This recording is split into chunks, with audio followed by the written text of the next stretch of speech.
Buenos días a todos. En nombre de la Confederación Española de Organizaciones Empresariales, COE, darles la bienvenida a este webinar, la investigación de los accidentes de trabajo en el ámbito empresarial. Darles asimismo las gracias por participar en esta actividad y por el interés que siempre muestran en nuestras actividades.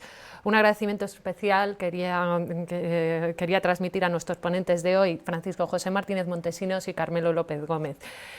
Muchas gracias a los dos por haber aceptado esta invitación y presentarles a nuestros ponentes de hoy. En primer lugar tenemos a Francisco José Martínez Montesinos, que es arquitecto técnico e ingeniero de edificación, es técnico superior en prevención de riesgos laborales y profesor del Máster de Prevención de Riesgos Laborales de la Universidad Católica San Antonio de Murcia. Por su parte, Carmelo López Gómez es doctor ingeniero industrial, profesor titular de la Universidad de Zaragoza y director del Diploma de Especialización en Técnicas 3D para la Reconstrucción de Accidentes Laborales de la Universidad de Zaragoza. En sus ponencias de hoy, Francisco nos desarrollará los aspectos técnicos y qué les interesa a los empresarios conocer sobre la investigación de los accidentes de trabajo. Por su parte, Carmelo nos hablará sobre las herramientas en 3 dimensiones para la reconstrucción de accidentes de trabajo. La idea de realizar un webinar sobre investigación de accidentes de trabajo surgió no solamente de la lectura de la Ley de Prevención de Riesgos Laborales, que en su artículo 16.3 obliga a todos los empresarios, cuando se haya producido un daño para la salud de los trabajadores o cuando de la vigilancia de la salud existan indicios de la insuficiencia de las medidas preventivas adoptadas, a realizar una investigación a fin de detectar las causas de estos hechos. Asimismo, es importante la investigación de accidentes de trabajo para aprender de los errores cometidos y para mejorar la eficacia de los sistemas de gestión de la prevención de riesgos laborales en nuestras empresas. Por ello, les invito a que disfruten de este webinar, de las charlas que hemos preparado para ustedes en esta mañana y que sean de utilidad para todos nosotros. Muchas gracias y Francisco, cuando quieras, por favor. Nada, muchísimas gracias y muchas gracias también a la COE por la invitación. Es un placer y un honor estar aquí en Madrid para hablar de un tema tan interesante como este, la accidentabilidad laboral y la investigación de estos accidentes de trabajo desde el punto de vista del empresario. Bien, en esta breve ponencia voy a intentar resolver o dar respuesta a las siguientes cuestiones, las que se pueden ver ahí en pantalla. Voy a dar simplemente unas pinceladas, por el tiempo de la ponencia no me permite extenderme más, y bueno, me gustaría resolver o plantear esta serie de interrogantes: ¿qué es un accidente de trabajo?, ¿qué accidentes deben investigarse?, ¿quién debe hacer esa investigación?, los objetivos de la investigación de los accidentes, el proceso para llevarla a cabo, las obligaciones del empresario, las sanciones, un tema importante también: en caso de proceso judicial, el informe de investigación del accidente sirve como prueba de defensa para el empresario, y bueno, y un par de cuestiones más que veremos al final de la presentación. Bien, ¿qué es un accidente de trabajo? La definición legal la tenemos en el texto refundido de la Ley General de la Seguridad Social y nos dice que es toda lesión que el trabajador sufra con ocasión o por consecuencia del trabajo que ejecute por cuenta ajena. No hay que olvidar que el concepto de accidente de trabajo se extiende en el año 2003 también a los trabajadores autónomos. Desde el punto de vista preventivo, los que nos dedicamos a la prevención no solemos tener en cuenta la definición legal y nos atenemos mejor a definiciones como la que vemos ahí: suceso anormal, no querido ni deseado, que se presenta de forma brusca e inesperada, normalmente evitable, interrumpe la continuidad del trabajo y puede causar lesiones a las personas. Fíjense cómo establece el concepto de puede causar lesiones, es decir, no se asocia el concepto de accidente a el hecho de que se produzca un daño personal. Sí se consideran accidentes de trabajo en España los accidentes al ir o volver al lugar de trabajo, accidentes in itinere, los ocurridos en viaje de servicio ordenado por la empresa, accidentes en misión, los provocados por imprudencia profesional derivada de la confianza. Este es un tema bastante polémico: cuándo una imprudencia profesional se considera que está derivada de la confianza y cuándo una imprudencia que se considera temeraria. No se consideran accidentes de trabajo los debidos a fuerza mayor extraña al trabajo, excepto fenómenos meteorológicos, y los debidos a dolo o imprudencia temeraria del accidentado. ¿Qué accidentes deben investigarse? Bien, pues según el artículo 16.3, que ya se ha comentado, los accidentes que producen daños para la salud de los trabajadores. La obligación del artículo 16.3 se refiere únicamente a cuando se produce un daño para la salud de los trabajadores. La obligación del artículo 16.3, por lo tanto, parece indicar que el empresario solo debe investigar este tipo de accidentes, los que causan lesiones. ¿Pero es suficiente con ello? ¿Es suficiente con investigar solo ese tipo de accidentes con daños personales? Bien, rotundamente no. Deben investigarse todos los accidentes laborales con potencial de causar daños personales. Existe una creencia de que investigando únicamente los accidentes con daños estamos cumpliendo con la ley, con la legislación, y que si investigamos accidentes con daños, por ejemplo, materiales, lo que estamos yendo es por encima del nivel de cumplimiento que nos exige la ley, pero no es así. Realmente el artículo 14.1 de la Ley de Prevención habla del derecho a la protección eficaz de los trabajadores en materia de seguridad y salud. Y de forma más explícita, el artículo 12.3 de la LISOS establece como infracción grave el no llevar a cabo una investigación en caso de producirse daños o tener indicios de que las medidas preventivas son insuficientes. Desde luego, un accidente sin daños personales, pero con potencial de haberlos causado, es un indicio de que las medidas preventivas no son suficientes. Por lo tanto, de alguna manera, de forma indirecta, según este artículo de la LISO, el empresario tiene obligación de investigar todos los accidentes, incluidos los incidentes o accidentes blancos, es decir, los que no tienen daños personales. Bien, esta pirámide, archiconocida por los técnicos de prevención, se deriva de un estudio realizado por el estadounidense Frank Bert y establece una proporción entre los incidentes, es decir, los accidentes sin daños personales, y los accidentes que sí causan ese tipo de daños personales. Y los resultados que obtiene o que arroja ese estudio estadístico determina que por cada 600 incidentes se producen 30 accidentes leves, 10 graves y un accidente mortal. Esos accidentes con daños personales los producen factores que nos aparecen en esos incidentes y que habiéndolos anulado, habiendo incidido o actuado sobre esos factores que han producido esos accidentes sin daño, hubiéramos evitado todos los accidentes que vemos en la parte superior de la pirámide. Con lo cual se reafirma la importancia de investigar y de actuar sobre este tipo de accidentes sin daños personales. Bien, ¿quién debe investigar los accidentes laborales? Pues como hemos visto en el artículo 16.3, la obligación recae sobre el empresario.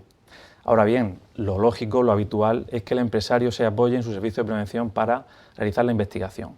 Ojo, apoyarse en el servicio de prevención no es subcontratar la investigación al servicio de prevención, es realizarla en el seno de la empresa, el empresario tiene que intervenir, los mandos responsables del trabajador accidentado deben de intervenir y el servicio de prevención prestará todo el apoyo técnico necesario para realizar esa investigación que, insisto, tiene que realizarse por el empresario y en el seno de la empresa. ¿Qué objetivos persigue la investigación de un accidente?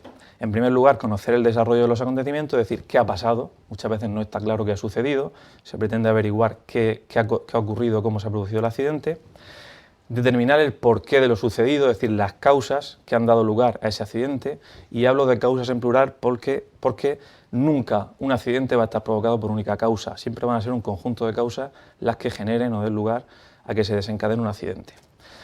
Y por último, y subrayo porque es lo más importante, implantar las medidas correctoras para eliminar esas causas y evitar la repetición del mismo.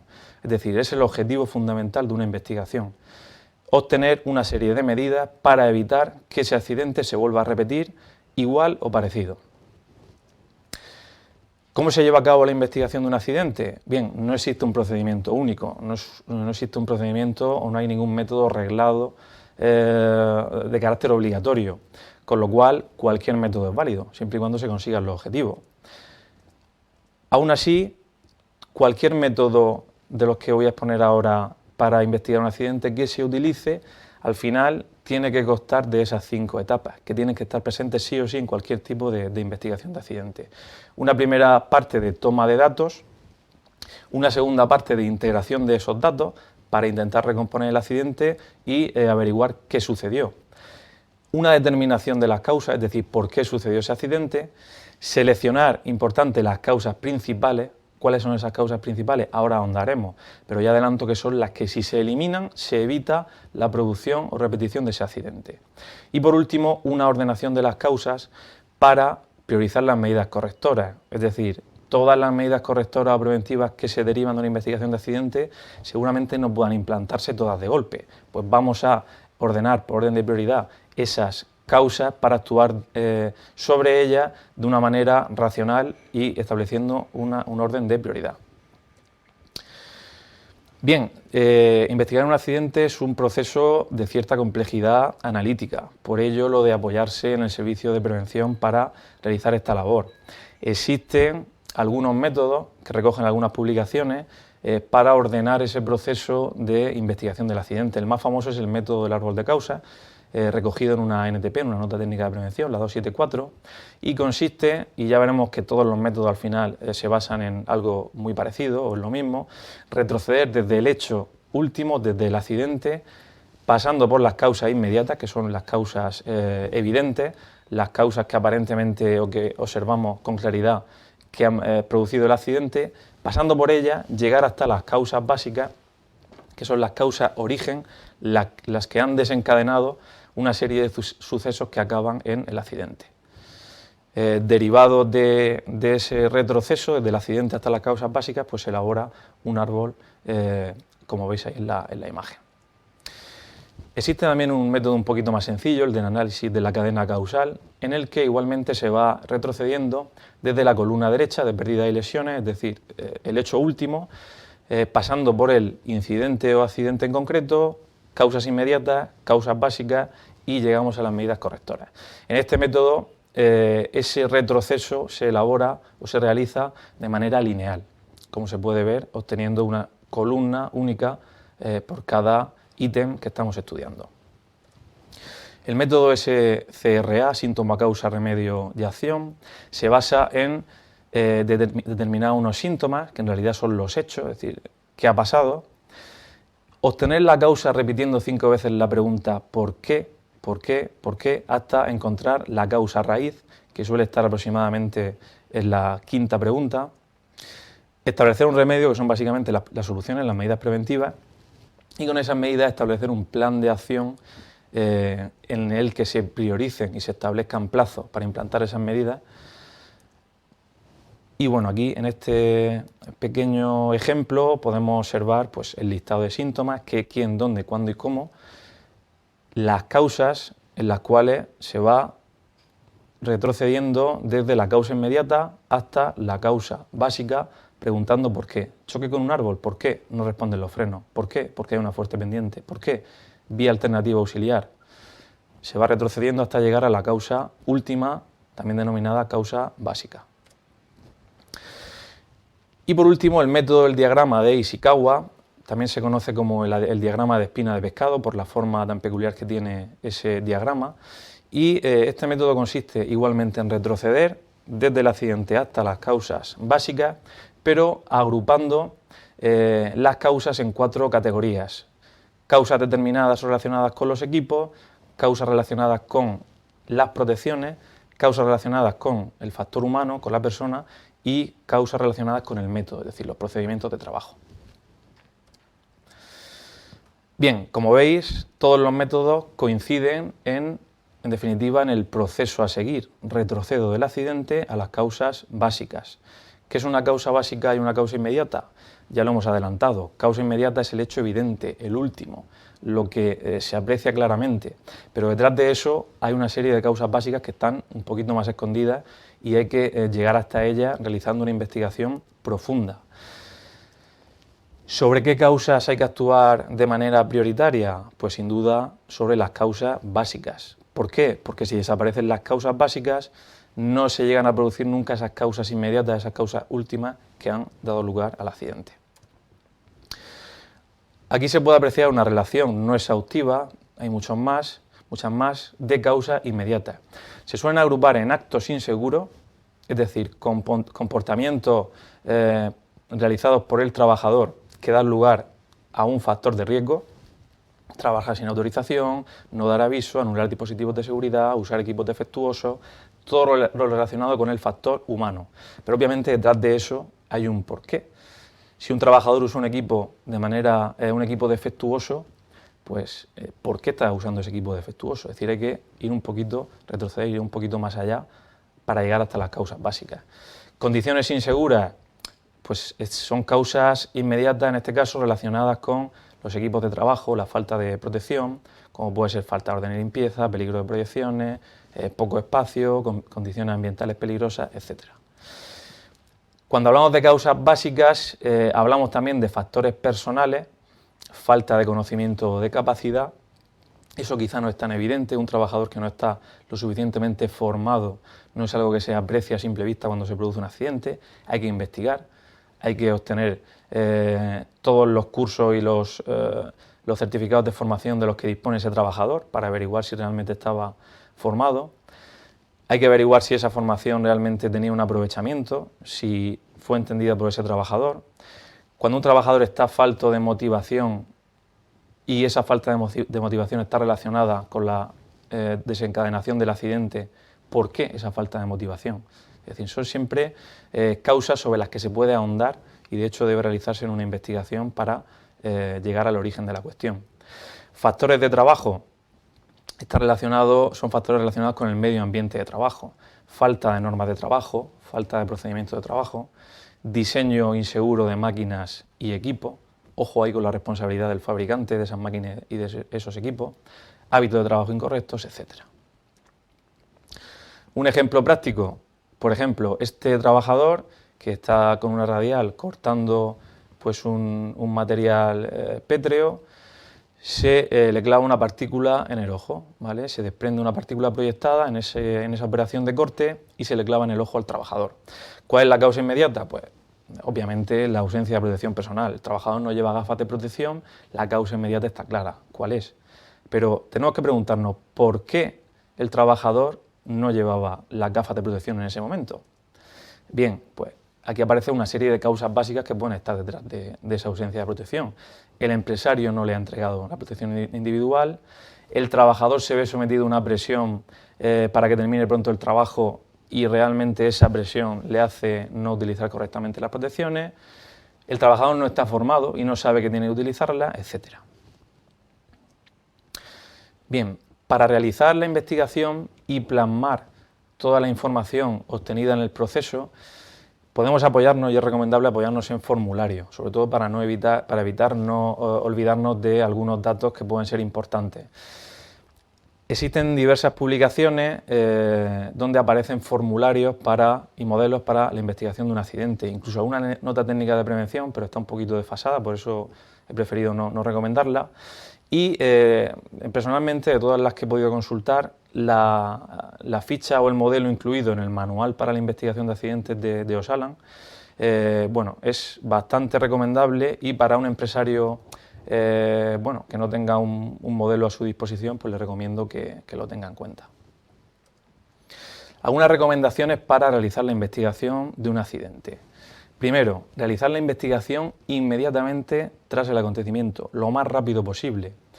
El lugar de los hechos estará sin alterar o no estará tan alterado de si vamos 2 o 3 días después a cuando se ha producido el accidente. Los hechos estarán más frescos en la memoria de los testigos, con lo cual los datos de la investigación van a ser mucho más fiables si realizamos esa investigación lo más rápido posible. Entrevistar si es posible al accidentado, así como a testigos, mandos, etcétera. Y muy importante, las entrevistas que sean de manera individualizada, para evitar influencias entre testigos que puedan distorsionar sus versiones. Realizar la investigación in situ. Podemos tener la tentación de realizar la investigación desde nuestra oficina en base a fotografías que nos han facilitado, en base a documentación que nos aportan o declaraciones de testigos sin pisar realmente el lugar del accidente. No es nada recomendable. Evitar la búsqueda de responsabilidades, es decir, el informe de investigación al que se refiere la ley de prevención que tiene que realizar el empresario no pretende una búsqueda de responsabilidades. Lo único que pretende es saber qué ha ocurrido y establecer unas medidas preventivas. Tenemos que intentar caer en la búsqueda de responsabilidades. De esa manera el informe tendrá más claridad y será más objetivo. No poner el punto de mira al trabajador es algo también a lo que solemos tender, sobre todo si el accidente se ha producido por un comportamiento negligente del trabajador. Es decir, no hay que cargar todas las tintas contra el operario o el trabajador. Muchas veces esa aparente imprudencia temeraria pues, no lo es tanto y ese comportamiento del trabajador tiene una explicación y por lo tanto hay que ser serio, riguroso y hay que ahondar en la cuestión y no echar la culpa al trabajador y ya está. Aceptar solo hechos probados, es decir, no podemos creernos versiones de testigos, por ejemplo, con contradicciones. Es decir, tenemos que intentar aceptar solo hechos probados. A veces es muy complicado llegar a la realidad de lo que ha sucedido, pero no podemos basarnos en suposiciones, sino que si un hecho está lo suficientemente probado, lo aceptaremos y lo tendremos en cuenta en la investigación. Si es una suposición, podía haber pasado esto, tenemos que obviar ese dato. Ser riguroso, minucioso, metódico, profundizar al máximo en el análisis causal. Mucho ojo, porque a veces nos creemos que hemos llegado a la causa básica, pero resulta que se puede retroceder un poquito más y ahondar un poquito más y llegar a una causa básica todavía más en el origen. Describir el proceso para que cualquiera pueda entenderlo, y aquí ya voy enlazando con la ponencia de mi compañero Carmelo, el interés de las técnicas de reconstrucción. Es decir, tenemos que ser capaces, cuando investigamos un accidente, de que cualquier persona sobre la que caiga en las manos de quien caiga ese informe sea capaz de entender lo que ha sucedido ahí. Por eso en accidentes relativamente complejos puede ser muy interesante encargar una reconstrucción de ese accidente que pueda clarificar y pueda facilitar la comprensión de lo que ha pasado. Bien, y por último, y no por ello menos importante, hay que dedicar exactamente el mismo o incluso más esfuerzo al diseño e implantación de las medidas preventivas derivadas de ese accidente que a la propia investigación del accidente. Podemos estar hablando de que el 50% del trabajo es la investigación y el otro 50% el diseño e implantación de las medidas posteriores. Bien, con esa información que nos aporta la investigación, hemos dicho que se deben de realizar o de adoptar una serie de medidas, y además no basta con eso, se debe de revisar la evaluación de riesgos de la empresa y por lo tanto su correspondiente plan de prevención y planificación de la actividad preventiva, incorporando toda esa información derivada del accidente, incorporando todas esas medidas derivadas de la investigación. El artículo 16.2 de la Ley de Prevención obliga a esa revisión de la evaluación con ocasión de los daños para la salud que se hayan producido. Bien, además de estas obligaciones del artículo 16, de realizar una investigación de un accidente, de revisar la evaluación, ¿tiene el empresario más obligaciones en relación a los accidentes laborales? Pues sí. El artículo 23.1 obliga al empresario a conservar una relación de accidentes de trabajo y enfermedades profesionales que hayan causado una incapacidad de más de un día a cualquier trabajador. Esa relación de accidentes de trabajo tendrá que estar a disposición de la autoridad laboral por si algún día la solicita. Y además, el empresario tiene obligación, según el artículo 23.3 de la misma ley, de notificar por escrito a la autoridad laboral los daños producidos en la salud de los trabajadores. Esta notificación, se hace a través de un parte normalizado, a través del sistema Delta, y lo puede hacer el empresario o su empresa gestora, y son las mutuas quienes verifican todo esto. Bien, ¿a qué sanciones se expone el empresario por incumplir estas obligaciones de las que acabo de hablar? Pues según el Real Decreto Legislativo el 5/2000, la LISOS es una infracción leve no dar cuenta en tiempo y forma, es decir, no notificar los accidentes cuando tengan calificación de leves. No notificar un accidente leve es una infracción leve y la cuantía de la sanción oscilará entre 40 y 2.045 euros. Y el mismo Real Decreto Legislativo establece como infracciones graves dos: no notificar los accidentes cuando sean graves y no llevar a cabo la investigación en caso de daños siendo el accidente de la gravedad que sea. Es decir, una falta, una ausencia de investigación de un accidente es una infracción grave siempre, en todo caso, según la LISOS. Y también es una infracción grave no registrar y archivar los datos obtenidos en las evaluaciones, control, investigaciones, etc. Es decir, toda la información o toda la documentación que se genera tras un accidente, ese listado de accidentes, esas investigaciones, esas modificaciones de la evaluación, tiene que estar documentado y archivado. Es decir, no podemos perder esa documentación que tiene que estar a disposición de la autoridad laboral. Bien, pues estas dos infracciones son graves y la cuantía de las sanciones de 2.046 a 40.985 euros. Repito, no investigar un accidente con daño supone una cuantía de sanción de 2.000 a 41.000 euros para el empresario. Bien, una cuestión interesante, el informe de investigación del que hablábamos, del que estamos hablando en esta presentación, ¿sirve como instrumento de defensa del empresario en el caso de que se inicie un proceso judicial? Bien, pues no. Este informe de investigación, su objetivo no es servir o ser un instrumento de defensa en el caso de que el accidente acabe en un proceso judicial, en un juicio. Es un informe que tiene unas finalidades que son distintas. La finalidad es la que ya hemos visto, ¿no? Establecer una serie de medidas para evitar que se vuelva a repetir. Pero no se pretende con ese informe realizar una prueba de defensa para el empresario en caso de juicio. No olvidemos que la responsabilidad del empresario, sin ahondar mucho en esta cuestión, en caso de accidente, puede ser de tipo administrativa, de tipo civil o de tipo penal. Y ni siquiera tiene por qué haber un accidente. Existen los delitos de riesgo del Código Penal, en el que la simple exposición de un riesgo a uno o varios trabajadores implica una responsabilidad penal para el empresario. Bien, pues en el caso de que se inicie un proceso judicial, el informe de investigación que encarga el empresario pues se suma a los informes que realizan el Instituto de Seguridad, la Inspección de Trabajo, Policía Judicial, etc. Pero es muy recomendable que el empresario encargue un informe pericial del accidente, un informe distinto, orientado a la defensa, es decir, narra los hechos igualmente de manera objetiva y rigurosa, pero las cosas se cuentan de otra forma y se orienta ese informe a la defensa del empresario y se incide en las cuestiones relacionadas con el accidente que pueden servir para plantear una buena defensa al empresario. ¿Quién debe realizar ese informe pericial? Un experto. Un técnico de prevención de un servicio de prevención o un técnico de prevención sin más, con su máster o con su técnico superior, ¿está capacitado para realizar un informe de este tipo? Desde mi punto de vista, no. Hace falta una formación muy específica en peritaciones de accidentes laborales. También en determinados casos le puede interesar al empresario encargar a un perito experto en alguna materia concreta un informe pericial. Pues un ingeniero especializado en electricidad, si el accidente está provocado, por ejemplo, por un contacto eléctrico en un cuadro eléctrico, un informe pericial de un experto en química, si el accidente, por ejemplo, está provocado por una intoxicación, un médico forense, etc. También puede ser muy interesante la utilidad de estas técnicas de las que nos hablará Carmelo, la reconstrucción 3D de los accidentes. Puede ser muy interesante y muy favorable para el empresario el encargo de una reconstrucción del accidente que luego se proyecte en la sala de vista.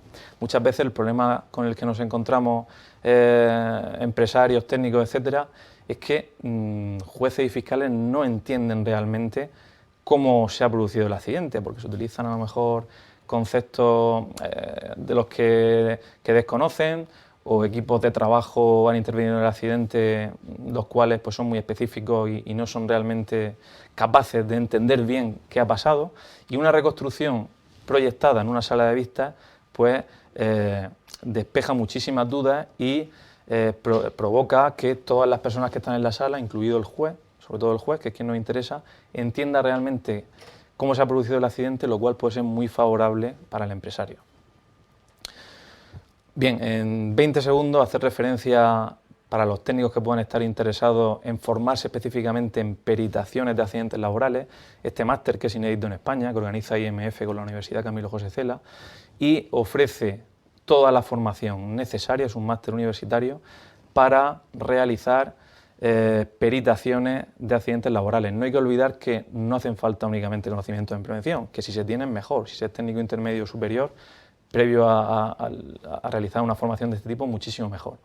Pero es que además hacen falta una serie de habilidades y destrezas para manejarse como perito en un juicio que se adquieren con contenidos formativos muy específicos como puede ser este y obviamente se pueden complementar y deben complementarse con la experiencia laboral, que también es muy importante. Bien, terminando ya, ¿existe algún repositorio de investigaciones de accidentes? Pues sí. Desde hace algún tiempo el Instituto Nacional de Seguridad y Higiene del Trabajo tiene la base de accidentes investigados, BIMBAC, donde colaboran sobre todo los institutos regionales de Andalucía y de Navarra.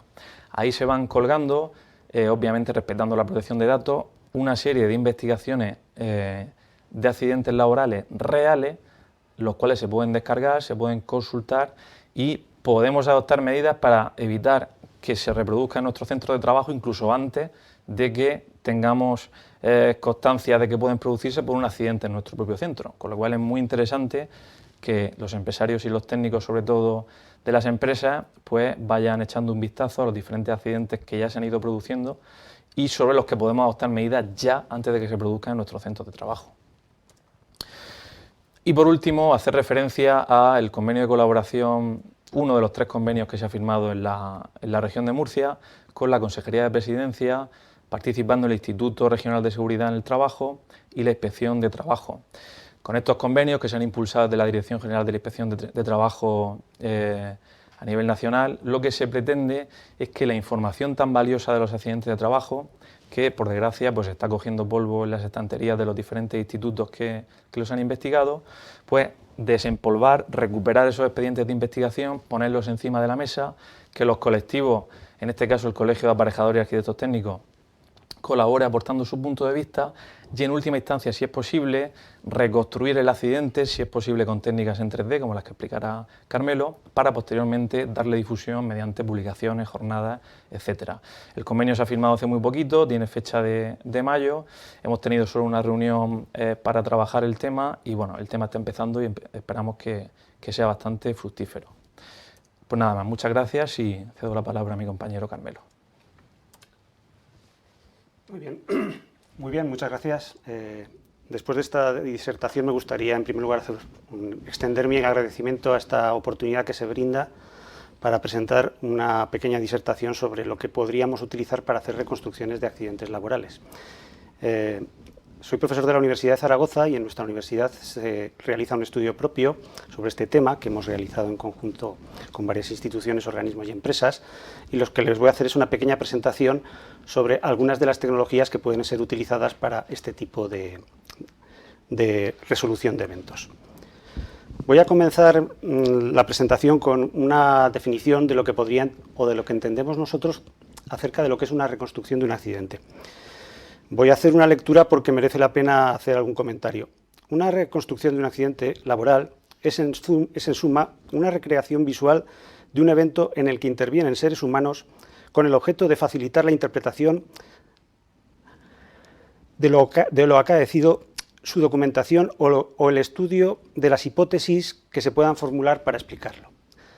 He puesto ahí una pequeña serie de fotografías que muestran la diferente gama de situaciones que podemos tener para reconstruir en un accidente, dado que al fin y al cabo lo que se pretende es reconstruir la realidad, y la realidad es plural.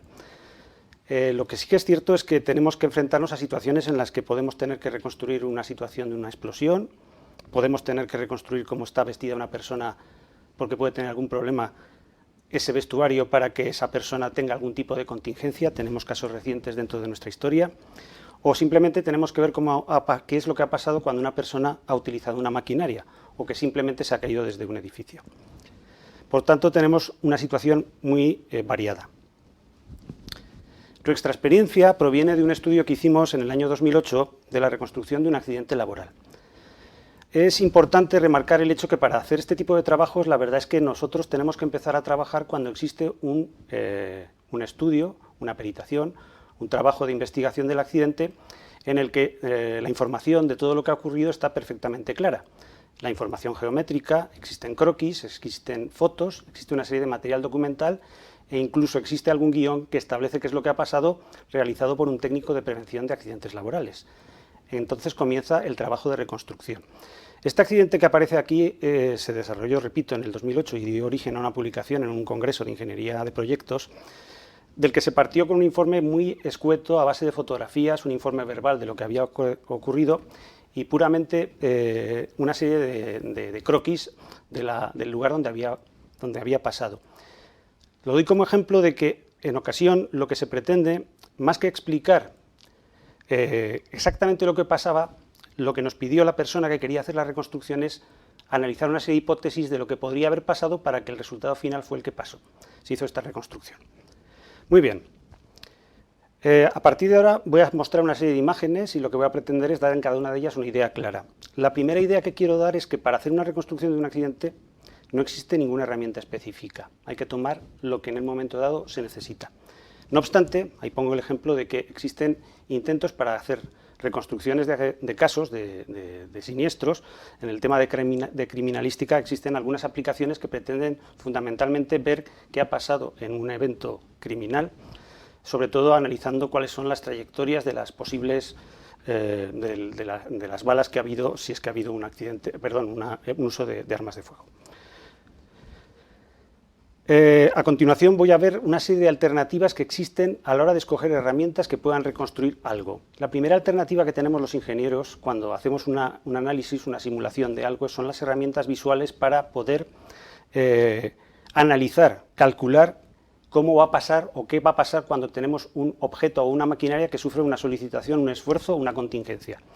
Este tipo de herramientas son las que a lo mejor podríamos utilizar en primera instancia si tuviéramos máquinas que fueran las que tuvieran el accidente, pero por desgracia esto no ocurre en la mayoría o en ninguno de los casos, porque realmente el objeto, perdón, no es una palabra demasiado adecuada, el elemento a analizar son personas humanas. Otra alternativa que podemos utilizar, descartada ya en primera instancia las herramientas de diseño convencionales que se utilizan en ingeniería para analizar cómo se deforman piezas o estructuras, las encontramos en la industria del cine. En la actualidad existen herramientas con las que podemos reconstruir o por lo menos establecer el guión, la historia que va a tener una película o una determinada producción audiovisual. Existen herramientas muy fáciles de usar que nos permiten ver cómo se mueven actores en una escena, y esto es algo que ocurre en un accidente laboral. Estas herramientas son fáciles de usar y además son incluso muy asequibles. ¿Qué problema tienen? Pues que casi toda la casuística que cubren son situaciones habituales de contingencias normales en las que personas hablan, se sientan, se levantan, abren puertas, pero no representan muchas veces casos que se dan en accidentes laborales en los que simplemente, pues, por ejemplo, hay una caída. Cabrían ser utilizadas simplemente para hacer guiones previos. Otra de las alternativas que tenemos como herramientas de reconstrucción, de recreación de eventos, podría ser un simulador. Todos conocemos simuladores de automóviles, simuladores de aviones, existen también simuladores para determinado tipo de maquinaria. Estas herramientas pueden ser usadas para, por ejemplo, establecer cómo puede ser una trayectoria de una carretilla elevadora en un proceso y ver a partir de ahí alguna situación que pueda ser de interés para la reconstrucción del accidente. También son fáciles de usar, lo que ocurre es que existen muy pocas aplicaciones que puedan ser utilizadas en simulaciones, dado que el espectro de máquinas pues, se circunscribe a aquellas que tienen locomoción. A partir de ahí, cuando queremos reconstruir un accidente, queremos reconstruir un evento real, tenemos que utilizar lo que se conoce como herramientas de autor. Y fundamentalmente ahora hay dos tipos de herramientas de autor para animar o crear animaciones tridimensionales. Las más clásicas son los programas de animación en los que tenemos capacidad de animar cualquier cosa, con los que se hacen películas o se hacen clips y que son los que se utilizan normalmente en las productoras audiovisuales que hacen cine digital o cine de animación. Estas herramientas permiten además animar seres humanos con determinadas condiciones e incluso máquinas, porque también tienen motores de cálculo cinemático que te permiten ver cómo se rompe algo o cómo colisiona algo con algo. ¿Cuál es el problema? El problema es que son productos audiovisuales de uso complejo en los que las personas tienen que utilizar mucho tiempo para aprenderlas. Y por otro lado, muchas veces están dotadas de una serie de características que superan las necesidades de la reconstrucción. Ya, para darle todavía mayor complejidad, las segundas herramientas de autor que tenemos son aquellas que producen elementos audiovisuales que ni siquiera son películas, sino que son productos interactivos. Quizás sean la herramienta más sofisticada que tenemos ahora mismo para poder analizar un accidente, la situación de verlo en tiempo real y ver qué ha pasado con la posibilidad a lo mejor de ubicar la persona que ha tenido el accidente en otro sitio. Estas son las herramientas de edición de videojuegos, los motores de videojuegos. Existen varias aplicaciones en el mercado y si las de animación 3D son complejas para uso, las que simplemente hacen videoclips, pues estas que utilizan además lenguajes de programación para poder planificar los eventos de una manera, vamos a decir, variable, que no tengan que ocurrir un guión fijo, sino que el guión pueda ser establecido conforme se va haciendo, pues todavía son más complejas. No obstante, en estos momentos existe un enorme interés y un enorme volumen de personas que están formándose en las tecnologías del videojuego. Puede ser que sea una herramienta a tener en cuenta en un futuro próximo. Ya para acabar esta pequeña disertación sobre el software que puede ser utilizado en la reconstrucción de accidentes y ateniéndonos a una, digamos, línea de investigación que tenemos en nuestro departamento, que es el trabajo con seres humanos virtuales, se puede decir que hoy en día, con una persona o respecto de una persona y analizada por computador, la verdad es que podemos hacer resultados completamente realistas. De tal suerte que existen aplicaciones específicas para modelar y animar personas, con unas características de visualización absolutamente complejas. Y Para terminar esta especie de, vamos a decir, Macedonia de aplicaciones de software que pueden ser utilizadas en la reconstrucción, vamos a completarla ya con el líquido o el contingente físico, que es el hardware. Hoy en día se pueden utilizar dispositivos para medir personas físicamente mediante cámaras o mediante otro tipo de escáner. Podemos utilizar algún tipo de dispositivo que nos permita recrear esa reconstrucción en un entorno de realidad virtual con unos dispositivos que además nos permiten el tener esa realidad de una manera asequible, como son gafas que pueden ser utilizadas. También podemos utilizar para medir, digamos, zonas donde se ha ocurrido el accidente, dispositivos digitales, incluso algunos de ellos que funcionan de manera automática, sobre todo si la zona a analizar es amplia, como pueden ser los drones de digitalización fotográfica. Y para que se expliquen las 4 imágenes que tiene esta transparencia, diré que existen herramientas muy complejas para analizar el movimiento de personas, de actores, y reproducirlos luego por computador, que serían las herramientas de captura de movimiento. Aquí viene un stop, porque seguramente estaremos en el momento en que hay muchas posibilidades, pero realmente hay que reconstruir accidentes. ¿Cómo hacerlo? Bien, pues aquí es cuando entramos nuestra pequeña experiencia o nuestra idea, porque realmente el problema no es tanto las herramientas, sino quién tiene que usarlas. Tenemos una idea, y es que de la misma manera que cada vez más en cualquier tipo de trabajo se van incorporando herramientas ofimáticas o herramientas tecnológicas, lo cierto es que las personas que se dedican a hacer la reconstrucción deben de utilizar estas herramientas. Y somos de la opinión de que deberían de ser usadas por los técnicos especializados en la reconstrucción. El problema es que ya hemos visto que hay muchas cambiantes y encima complejas. Bueno, pues nuestro usuario, el que tiene que usar estas herramientas, lo tenemos ahí descrito, es un poco el perfil del especialista en prevención y seguridad laboral. Con este perfil, las herramientas que recomendamos nosotros que podrían ser utilizadas en primera instancia para reconstruir accidentes laborales, una vez que está elaborado el informe del mismo, serían herramientas, en primer lugar, algunas que permitan hacer una reconstrucción sencilla del lugar donde ha ocurrido el accidente. Digo reconstrucción sencilla en que sea un programa que nos permite ubicar fácilmente objetos, edificaciones o complementos de edificación, estructuras, para lo cual podamos simplemente tener una percepción física de dónde ha ocurrido el accidente. Una herramienta de CAD sencilla sería útil. A continuación, debido a que la cámara fotográfica es con diferencia una de las herramientas más empleadas en el análisis y captura del siniestro, quien dice cámara fotográfica dice cámara de vídeo, tampoco estaría mal el que el técnico aprendiera herramientas para medir, para, digamos, que captar esa realidad con sus cámaras. Una herramienta de fotogrametría puede ser de mucho interés y de mucha utilidad en la reconstrucción del accidente. Ya para terminar, o para continuar, perdón, la tercera herramienta que necesitaríamos sería algo que hiciera la misión de estas herramientas de autor muy específica para usar animaciones de seres humanos. Y en este sentido hemos escogido, o se recomendaría usar alguna que hiciera uso de personas preconfiguradas, fácilmente animables y desde luego susceptibles de interpretar movimientos complejos.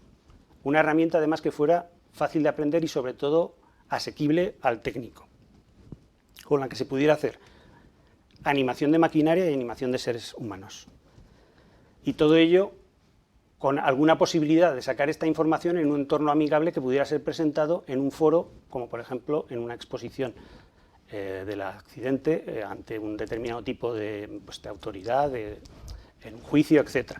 Entonces, las 4 herramientas serían algo que permita modelar, algo que permita manipular fotos para generar, digamos que, construcciones digitales de la realidad, por cierto, incluido el propio trabajador, y ya una herramienta lo más específica de seres humanos para ser animado y algunas herramientas que puedan recuperar todo este trabajo y presentarlo, exponerlo de forma pública. Tengamos en cuenta que el recurso más usado para hacer presentaciones de tipo reconstructivo es el vídeo. Bueno, pues también hay que enseñar a la persona que tiene que hacer esta exposición, al técnico, cómo se monta vídeo y cómo se genera vídeo muy portable e interactivo.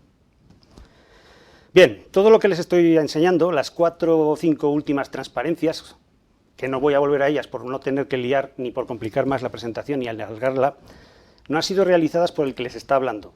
A partir del stop, que creo que lo recordaremos todos, ha habido una serie de imágenes e incluso ha habido, bueno, pues varias capturas de pantalla. Esto ha sido realizado por una serie de personas, y estas personas han sido la primera promoción que hemos tenido en el diploma de especialización de la Universidad de Zaragoza que se realizó en el curso pasado, es decir, en el curso 2014-2015. Ellos hicieron ese tipo de reconstrucciones y las estamos usando. De hecho, me van a permitir que ahora muestre un vídeo de una reconstrucción que hizo uno de nuestros alumnos del curso. Salgo de aquí, voy a vídeo, y a ver si va.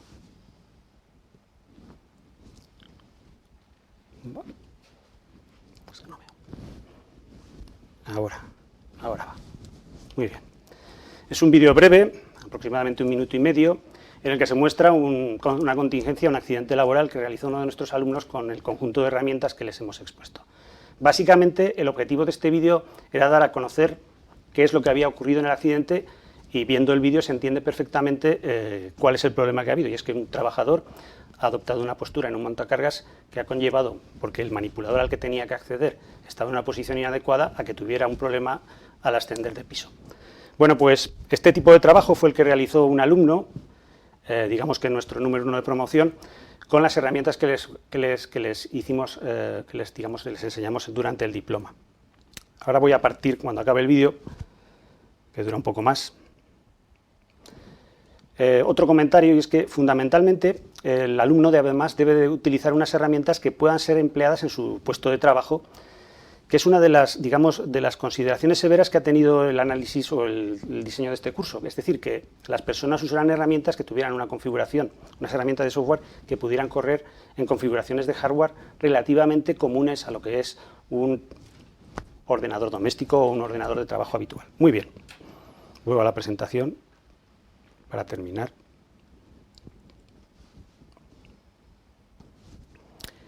Bien. Voy a hacer simplemente un comentario, ya que se me brinda esta oportunidad y quisiera agradecer de este diploma. El diploma es un estudio propio de la Universidad de Zaragoza. Este año tenemos la segunda edición, tenemos aproximadamente 28 alumnos y va a comenzar ahora a finales de este mes. Fundamentalmente, los estudios propios los han diseñado las universidades fundamentalmente para profesionales que ya tienen un título, para que tengan una condición especialista en algún aspecto. Concretamente son de 31 créditos. Es un curso que se hace fuera en el puesto de trabajo del alumno, es decir, es un curso que no se ejecuta, es no presencial. Se realizan una serie de reuniones, la inauguración y la clausura final es en Zaragoza, pero el resto se hace en Madrid. Y fundamentalmente este año empieza, como ya he dicho, el 28 de mayo. Perdón, el 28 de octubre. Esto, que lo estoy poniendo todo también como forma de epílogo, es el futuro. En el año pasado, en la última edición, tuvimos una serie de alumnos, casi todos de empresas, de corporaciones importantes. Teníamos alumnos de grandes empresas, teníamos sobre todo, y quiero mencionarlo porque además es de justicia, la primera edición fue realizada, y esperamos seguir contando con ello, con la colaboración del Ministerio de Empleo, y fueron fundamentalmente también parte de nuestros alumnos fundamentales, fueron inspectores de trabajo del Ministerio de Empleo y Seguridad Social. También hubo personas de empresa pequeña, concretamente un alumno, y el resto pues eran los equivalentes a los inspectores de trabajo de las empresas, de los institutos equivalentes en las comunidades autónomas. Quiero también agradecer, que ya que está aquí, a Francisco José, que fue alumno de nuestro curso, y que él podría también contar un poco el tema. Muy bien, aquí están las empresas que colaboraron durante la primera edición, aportando en algunos casos varios alumnos. Y fundamentalmente, dicho esto, lo único que quiero comentar es que el curso tiene por objeto dotar al técnico de herramientas que le permitan reconstruir accidentes, pero es un curso para técnicos, no es un curso para, digamos, personas, para técnicos en prevención laboral. No es un curso que tenga por objeto simplemente enseñar animación. Bueno, reitero mi agradecimiento y ya me brindo a cualquier tipo de consulta sobre el tema o sobre la materia. Muchas gracias. Muchas gracias a los dos por vuestras interesantes ponencias. Ya hay alguna pregunta, pero me gustaría animar a los que nos están siguiendo a través de internet a que realicen sus preguntas a través del chat. Y asimismo me han informado de que ha habido algunos problemas con algunas contraseñas y algunos problemas técnicos. Estoy segura que cualquiera de nuestros ponentes, de los dos, estará encantado de responder a preguntas posteriormente por correo electrónico, así que tienen a su disposición la dirección de correo electrónico en la que se han inscrito para enviarle aquellas preguntas que lo deseen. Como primera pregunta os quería plantear yo, hablaba Francisco al principio de su intervención de que en España dentro del concepto de accidente de trabajo se incluyen conceptos como el accidente in itinere, incluso se podrían meter otros como los tribunales han dicho que un infarto en el centro de trabajo, etcétera, que se asimilan a accidentes de trabajo. ¿Cómo se investigan este tipo de conceptos asimilados a los accidentes de trabajo? Investigar un accidente in itinere por parte de la empresa es difícil, es complicado. No es un tipo de accidente para el cual la empresa normalmente tenga medios para investigar y determinar las causas. En ese caso, bueno, en primer lugar recalcar que la obligación de investigación de ese accidente existe. O sea, la empresa tiene que investigar los accidentes in itinere. ¿Cómo puede realizar esa investigación? Bueno, pues por ejemplo puede hacerse con una copia del atestado de la Guardia Civil, donde se determinará el cómo ha sucedido ese accidente, en este caso de tráfico. Pues ha podido ser por un frenazo, por la lluvia, porque el conductor se ha saltado un semáforo. De ahí se puede obtener cierta información. Y luego, a partir de esos datos, simplemente pues, comprobar primero si en la empresa se ha impartido formación en seguridad vial y, si es así, intentar la manera de complementarla para intentar evitar accidentes como el que se ha producido, y si la empresa no ha impartido formación en seguridad vial, incorporarla. Es decir, poco más se puede hacer en materia de accidente in itinere por parte del empresario. Nos pregunta Emilio, ¿existe un método de investigación de accidentes específico para los accidentes derivados por sobreesfuerzo? Bien, no existen métodos específicos para investigar accidentes por sobreesfuerzo, pero sí que existen métodos específicos, de hecho hay una guía técnica del Instituto, para evaluar los riesgos ergonómicos. Al final un accidente derivado de un sobreesfuerzo tiene mucho que ver con la ergonomía del puesto de trabajo. Entonces lo que sí se puede hacer en la investigación de un accidente derivado de un sobreesfuerzo es comprobar si la empresa tiene correctamente evaluados los riesgos ergonómicos de los puestos de trabajo, en base a los criterios de algunas publicaciones como la guía técnica que comentaba. Y si es así, si están los riesgos evaluados correctamente, pues intentar determinar qué ha fallado ahí, intentar reevaluar o complementar esa evaluación de riesgo, o pudiera darse el caso que no estuvieran evaluados los riesgos ergonómicos, pues en ese caso incorporar la evaluación de riesgo ergonómica a los puestos de trabajo, en este caso ya a todos los puestos de trabajo de la empresa. Pero no existe ningún método específico que yo conozca. ¿Y qué metodología utilizarías tú para evaluar? Si estás ante un accidente por sobreesfuerzo, ¿qué metodología? Es que depende. No es lo mismo manejo de cargas que visualización de datos. En fin, es que es tanta la casuística que habría que ver el caso concreto. Uh-huh. Nos dice Diego, de cara a integrar la prevención en las empresas, ¿no podrían los mandos intermedios realizar la investigación de accidentes, dejando para los servicios de prevención solo la investigación de aquellos accidentes que sean graves, muy graves o mortales? Bien, la investigación de accidentes por parte de los mandos intermedios, vamos, sería magnífico que así fuera. Pero ahora bien, una consideración, los mandos intermedios que elaboren o que realicen esas investigaciones tienen que tener formación en materia de prevención. Si la tienen, y para investigar un accidente, qué mínimo que formación de nivel intermedio, si puede ser de nivel superior.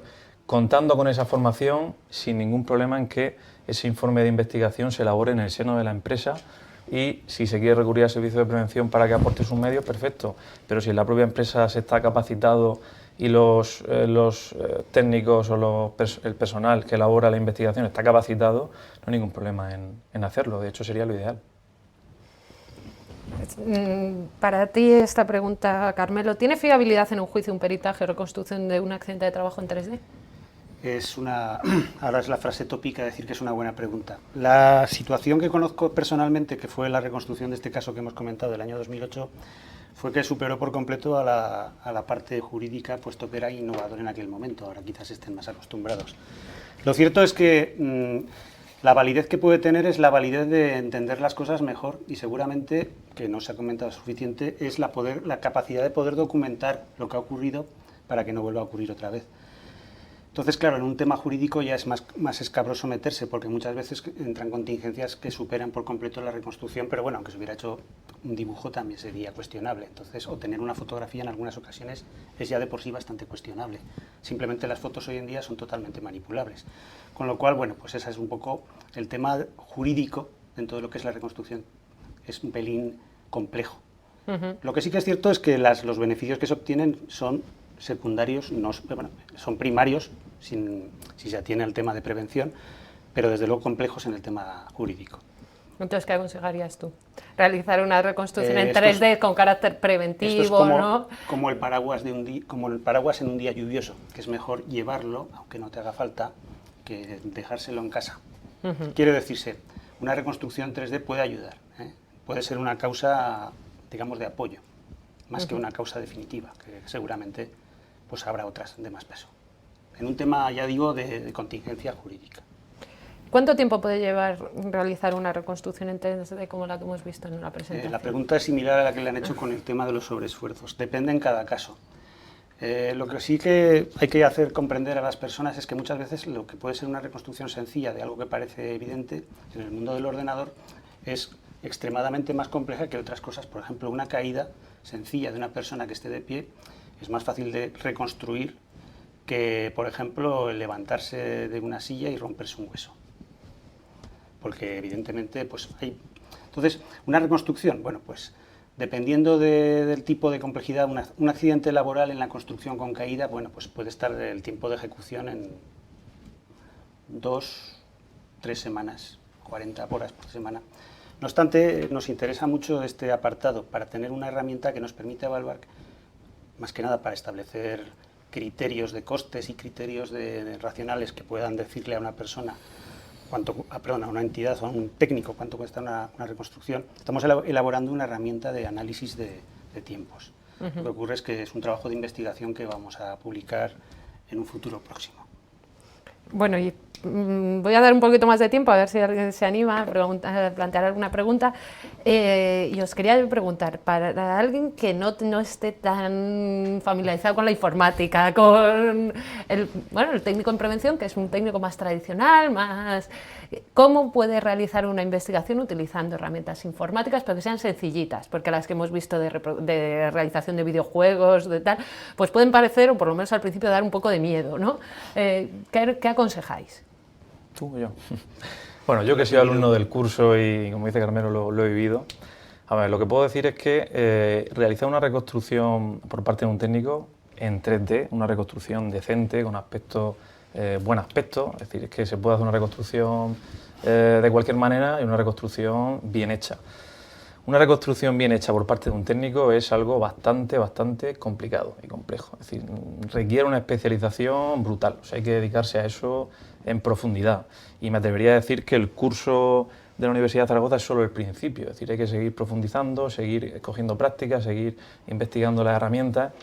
Y bueno, es una cuestión, como decía Carmelo, muy compleja.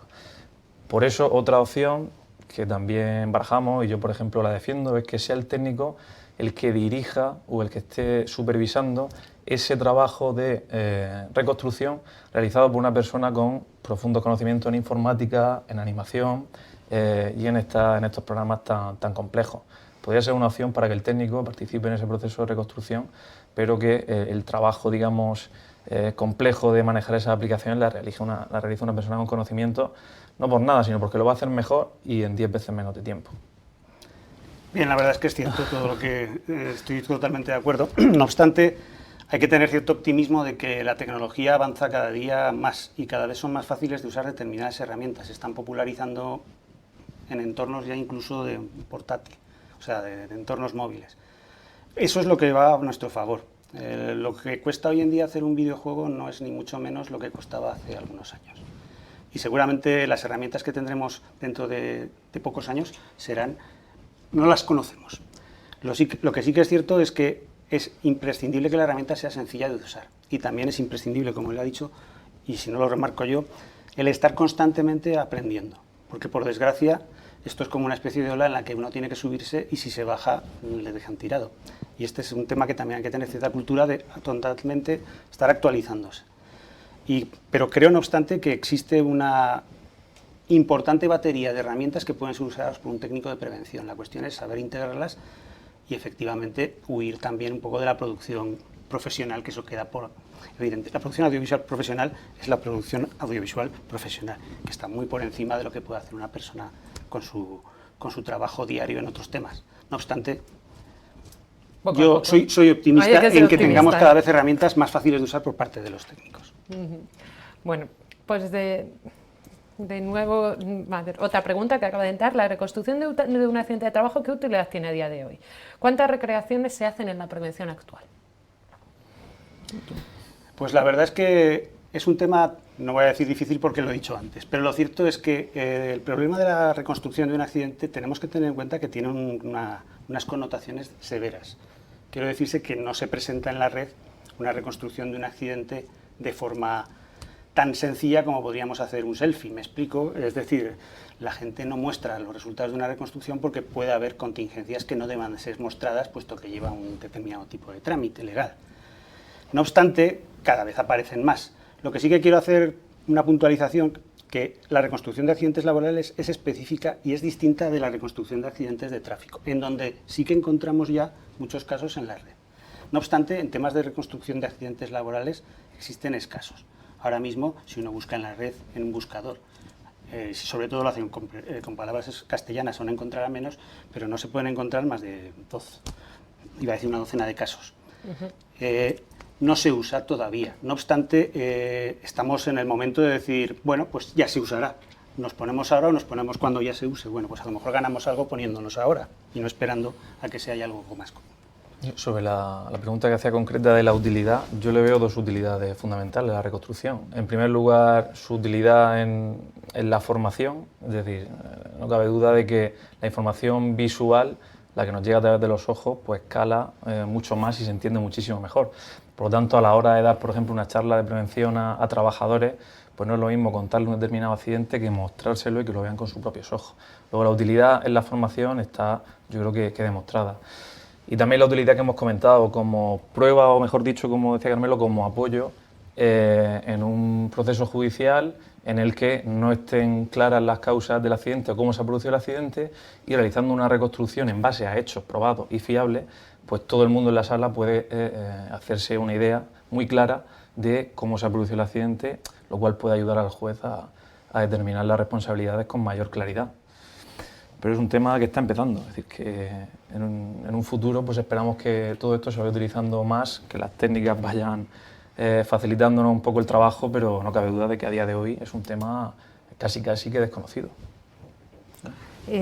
Se está produciendo en el chat una charla sobre temas de Ley Orgánica de Protección de Datos, atestados judiciales y reconstrucción de accidentes. ¿Cómo se conjuga la reconstrucción de accidentes con las limitaciones que vienen derivadas de la Ley Orgánica de Protección de Datos y con la información que viene en los atestados en los accidentes de in itinere o in misión? Bueno, en fin, vamos por partes. La verdad es que si hay algo que hay que tener claro también en el mundo es que uno puede hacer lo que puede hacer. Entonces, si tenemos una serie de información y hay que reconstruirla, es mi trabajo. El análisis de esa información judicial, y la verdad es que ya llevo algunos congresos o algunas asistencias en temas de prevención, yo la verdad es que es realmente para expertos. La verdad es que no me siento capaz de contestar a esa pregunta más que diciendo que una cosa es reconstruir en base a una serie de datos e intentar ajustarse a la realidad bajo criterios científicos, que es probable que eso pueda responder yo. Pero otro tema es meterme ya en temas legales de cómo puede ser la protección de datos, cómo puede tener relación. Lo que sí que puedo decir es que existe una real necesidad de que las personas que han tenido un accidente se quede bajo, digamos, sumario la identidad de esas personas. Es la cual, por la que no sé si habrán visto el vídeo que hemos mostrado hace un rato, que los muñecos que tienen el accidente carecen de rostro, carecen de, digamos, de características que les puedan reconocer. Entonces, por eso se les enseñó, entre otras cosas, a utilizar maniquíes virtuales que carecen de rostro, aunque sí pueden tener las dimensiones corporales, lo que se llama medidas ergonómicas de la persona. Perdón, se me ha ido el nombre. antropométricas de la persona que ha tenido el accidente. Entonces, efectivamente, más que nada para preservar ese tema, porque se es consciente de la responsabilidad. De todas maneras, un perito de parte de un perito judicial que elabora o realiza una reconstrucción, obviamente está sometido a ese secreto de sumario y esa reconstrucción pues no debe de exhibirla ni mostrarla, nada más que cuando el juez lo solicite y en unas condiciones muy determinadas. Si estamos hablando ya de reconstruir accidentes para su uso en formación, bien, ahí ya hablamos de otra cosa. Por ejemplo, hacía referencia yo a la base de accidentes investigados del instituto. Bueno, pues ya se ha cuidado el instituto muy mucho de no desvelar datos que puedan identificar el accidente. Es decir, al final se muestra la información relevante del punto de vista de la prevención, pero todo lo referente a datos personales y, por supuesto, si es un accidente muy mediático, que puede identificarse claramente con una foto, con 4 datos o lo que sea, pues obviamente eso no se publica. En este caso sería lo mismo, en el convenio que se ha planteado en la región de Murcia, pues ese tema se ha puesto encima de la mesa, el problema de la protección de datos. Y se ha llegado a la conclusión de que si conseguimos que no se identifique el accidente concreto y aportamos nada más que la información relevante desde el punto de vista preventivo, es factible, es viable y se puede hacer, lo cual hay que llevar mucho cuidado, pero sería compatible. Nos piden que deis dos o tres ejemplos de programas de reconstrucción en 3D.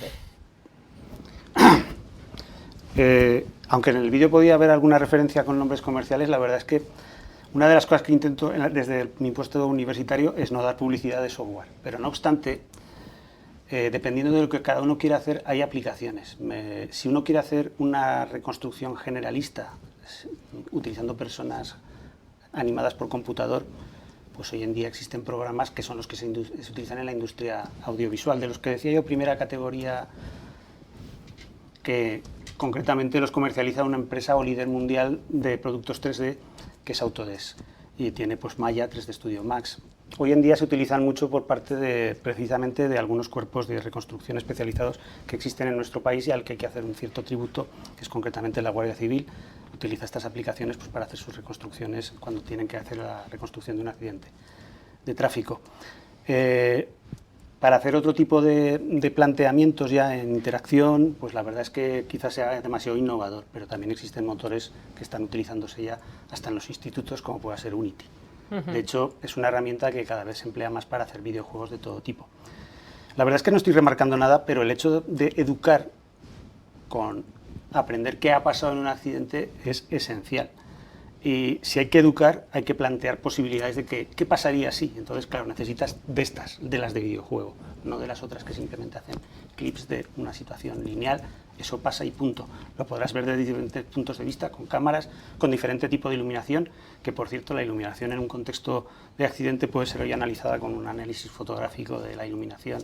Tomando fotos del lugar uno puede tener una reconstrucción 3D de la iluminación de un sitio. Bueno, pues la verdad es que esos 3 programas he dicho, ¿no? He dicho ya 4. ¿Ya te han pedido 2 o 3? Pues ya. No obstante, no son los que usamos nosotros en el curso porque por la complejidad que tienen, la verdad es que cualquiera de esas aplicaciones demanda un curso normal de mínimo lo que sería 2 diplomas de los que tenemos nosotros. Cuando la empresa realiza una investigación y llega a la conclusión de unas causas que en un momento posterior a la inspección determina insuficientes, ¿puede la empresa en este caso caer igualmente en responsabilidad por incumplimiento? A ver, ¿puedes repetir, por favor? A ver, nos dice, cuando la empresa realiza una investigación y llega a la conclusión de unas causas, que en un momento posterior la inspección de trabajo determina que ha sido insuficiente, ¿puede la empresa caer igualmente en responsabilidad? Imagino que lo que querrá decir la pregunta es si son insuficientes las medidas que se establecen, no las causas. Bien, pues efectivamente, al final la inspección de trabajo es quien valora y quien juzga si el cumplimiento de la ley de prevención. Entonces, si no se han adoptado medidas eficaces, como obliga la ley de prevención, la inspección de trabajo, con su criterio, puede sancionar igualmente. Es decir, que no se trata de adoptar medidas respecto a esas causas, sino medidas que sean eficaces. Si nos quedamos por debajo de lo que la inspección de trabajo considera eficaz, por supuesto estamos expuestos a responsabilidades y a sanciones. Tras la pregunta anterior, creo que era de Diego, sobre los mandos intermedios, también ha habido una una discusión en el chat sobre la formación que deben tener los mandos intermedios, pero bueno, la pregunta que yo os quiero plantear es, ¿hay que tener algún tipo de formación para participar, no por supuesto realizar la reconstrucción, sino los agentes que participan, los mandos intermedios que hablábamos, los técnicos? ¿Qué mínimo consideráis que debe tener de formación en prevención alguien para que participe en esta reconstrucción de accidentes? Investigación más que reconstrucción. Si es reconstrucción, la formación muy profunda en este tipo de aplicaciones. Si es para participar en un proceso de investigación, al final la formación tiene que estar adaptada a los riesgos y a los procesos de trabajo que se lleven a cabo en la empresa.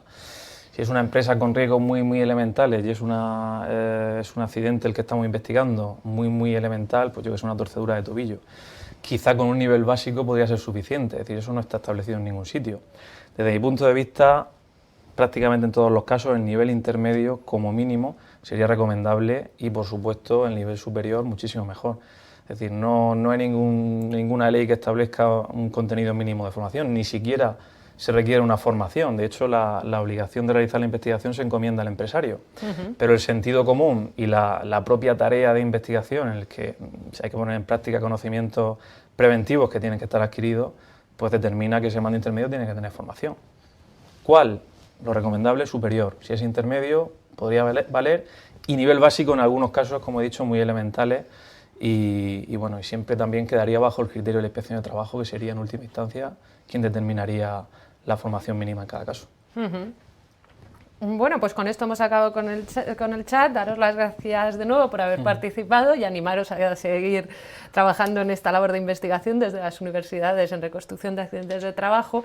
He dejado una pregunta pendiente que hablaba sobre cuál es el límite para considerar los hechos como accidente de trabajo en los casos de accidentes sin misión. La he dejado pendiente porque para emplazarles a una actividad que vamos a realizar el próximo martes 27 de octubre, aquí presencial en la sede de COE, y también la retransmitiremos a través de streaming, en la que hablaremos sobre los accidentes de trabajo, el ámbito jurídico, la prevención de riesgos laborales y la protección social, en la que participarán ponentes tan destacados como el excelentísimo señor Antonio Sempere Navarro, magistrado de la Sala de lo Social del Tribunal Supremo.